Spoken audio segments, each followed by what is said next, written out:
तीसरे चरण में 93 सीटों पर मतदान के साथ कुल 43 सीटों में से 283 सीटों के नतीजे ईवीएम में कैद हो चुके हैं। यानी सरकार बनाने का जादुई आंकड़ा 272 लॉक हो चुका। यानी अब बाकी के चरणों में बढ़त के लिए मतदान होगा। 400 पार के मिशन के लिए निकली बीजेपी के लिए तीसरा चरण अहम था। कम वोटिंग की वजह से जो तस्वीर धुंधली दिखाई दे रही है वो आज स्पष्ट नजर आने लगी। विपक्षी बौखलाहट ने साफ किया कि 4 जून का नतीजा किस ओर जाने वाला है। ये रिपोर्ट जरा देखिए।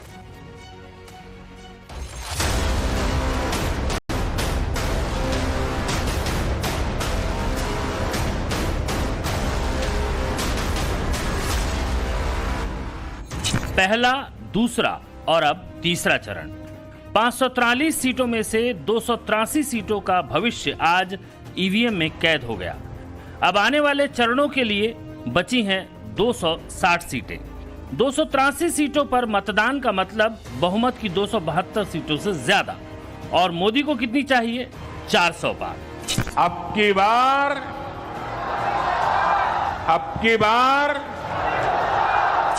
यानी जिस 400 पार के मिशन के लिए मोदी निकले हैं उसका तीसरा पड़ाव पार हो चुका है।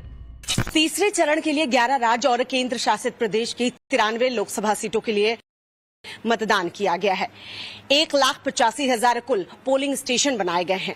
कुल मतदाताओं की बात करें तो 17.24 करोड़ मतदाता इसमें शामिल थे, जिसमें पुरुषों की संख्या की अगर बात की जाए तो 8.85 करोड़ पुरुष मतदाता, तो वहीं 8.39 करोड़ महिला मतदाता शामिल थी। तीसरे चरण में जनता का उत्साह देखते बन रहा था। बीते 2 चरणों के मतदान प्रतिशत की कमी को लग रहा है इस बार जनता ने पूरा कर ही दिया। हमें तो ये चाहिए महंगाई कम होए, रोजगार का चले। अब तो काम धंधा भी नहीं चल रहा, बिल्कुल होना चाहिए काम फाम। महंगाई नहीं चाहिए, काम धंधे हो नहीं रहे हैं, बिल्कुल काम धंधे है नहीं है। परेशान गरीब आदमी कहाँ से लावे कहाँ से खावे। देखिए मेरे मन में कोई भी मुद्दा नहीं है। हमको तो वोट डाल के आए क्योंकि सरकार है वर्तमान में वो भी बहुत अच्छा काम कर रही है। तो वोट डाल के आए हैं जी, सुरक्षा के लिए डाला है। यहाँ पे साफ तौर पर सभी लोगों का यही कहना है कि महंगाई सबसे बड़ा मुद्दा है। पहले और दूसरे चरण के मतदान की धीमी रफ्तार ने हर किसी की चिंता को बढ़ा दिया था, लेकिन तीसरे चरण में जिस तरह से लोग मतदान करने निकले उसने मतदान के प्रतिशत को बढ़ा दिया, जिसका असर 4 जून को ही पता चलेगा। लेकिन सवाल ये है कि जनता का मूड किसका समर्थन करती हुई नजर आएगी और किसका विरोध, ये तो नतीजों के साथ ही देखना होगा। हर बार की तरह इस बार भी कुछ प्रदेशों में लड़ाई झगड़े और हिंसा की खबरें आई। खासकर पश्चिम बंगाल ने अपनी तासीर के हिसाब से तस्वीरें दिखाई। मुर्शिदाबाद के जंगीपुर लोकसभा सीट पर बीजेपी और टीएमसी के कार्यकर्ताओं के बीच लड़ाई हुई। मुर्शिदाबाद के ही इस्लामपुर में 36 नंबर बूथ पर तनाव की तस्वीरें कैमरे में कैद हुई। इधर उत्तर प्रदेश के मैनपुरी में बीजेपी नेताओं पर हमला हुआ और गाड़ियों में तोड़फोड़ की गई। वहीं संभल में भी जबरदस्त हंगामा देखने को मिला।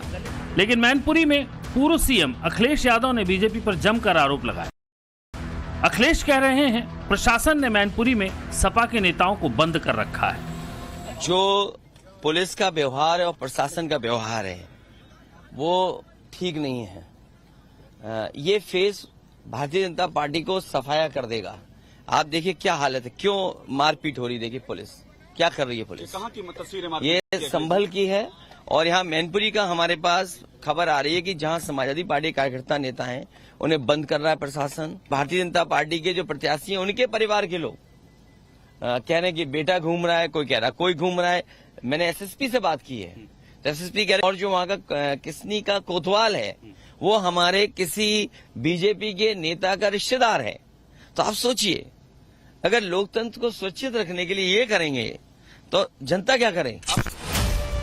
ये पहली बार नहीं, हर चरण के बाद अखिलेश यादव बीजेपी के सफाई की बात कर रहे हैं। पहले चरण के बाद भी यही कहा, दूसरे चरण के बाद भी यही कहा और अब तीसरे चरण में भी सफाई की बात कर रहे हैं अखिलेश ही नहीं, चाचा शिवपाल भी परेशान हैं। सैफई पोलिंग बूथ पर शिवपाल ने अपना रौद्र रूप दिखाया और कहा बीजेपी प्रशासनिक ताकतों से वोट परसेंट को रोकने की कोशिश कर रही है। जितने भी पुलिस अधिकारी से लेकर के जिला प्रशासन से लेकर के जितनी क्रूरता से जनता के साथ जो व्यवहार और जो वोट परसेंट को रोका जा रहा है। गजब का गणित है। वोट परसेंट को बात हो रही है और विरोधी कह रहे हैं कि वोट परसेंट घटाने की कोशिश हो रही है। गुजरात में मोदी अमित शाह के लिए वोट करने पहुंचे, तब वो ज्यादा से ज्यादा वोट करने की लोगों से अपील कर रहे हैं। आज तीसरे चरण का मतदान है। मैं देशवासियों को विशेष रूप से आग्रह करूंगा कि लोकतंत्र में मतदान ये सामान्य दान नहीं है। हमारे देश में दान का एक महात्म्य है और उसी भाव से देशवासी ज्यादा से ज्यादा मतदान करें। आज तीसरे चरण का मतदान है। अभी और करीब करीब 3 सप्ताह चुनाव अभियान चलेगा। 4 मतदान के दौर आगे भी है। मोदी से खौफ खाए विपक्ष के लिए मतदान कम हुआ तो परेशानी, मतदान के लिए लोग निकले तो परेशानी। आखिर विपक्ष क्या चाहता है, इसका गणित समझने की जरूरत है।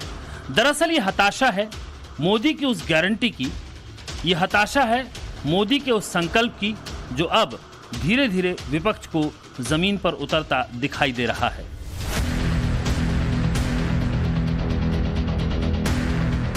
मोदी ने रामलला के श्री चरणों में माथा टेक देश के जनमानस को यही संदेश देने की कोशिश की कि वो अपने मतों की ताकत को समझे और एक मजबूत सरकार के लिए वोट करे। कोशिश का नतीजा रहा कि आज मतदान में लोग घरों से निकले और वोट किया। तीसरे चरण में जो मतदान के आंकड़े आए हैं वो शानदार है। मतदान प्रतिशत रहा 63%, जबकि स्टेट वाइज मतदान के आंकड़ों को देखें, असम में 75.26%, बिहार में 56.55%, छत्तीसगढ़ में 66.99%, दादर नगर हवेली और दमन दीव में 65.23%, गोवा में 74.27%, वहीं गुजरात में 56.76%, कर्नाटक में 67.80%, मध्य प्रदेश में 63.09%, महाराष्ट्र में 54.77%, उत्तर प्रदेश में 57.34% और पश्चिम बंगाल में 73.93% मतदान रहा।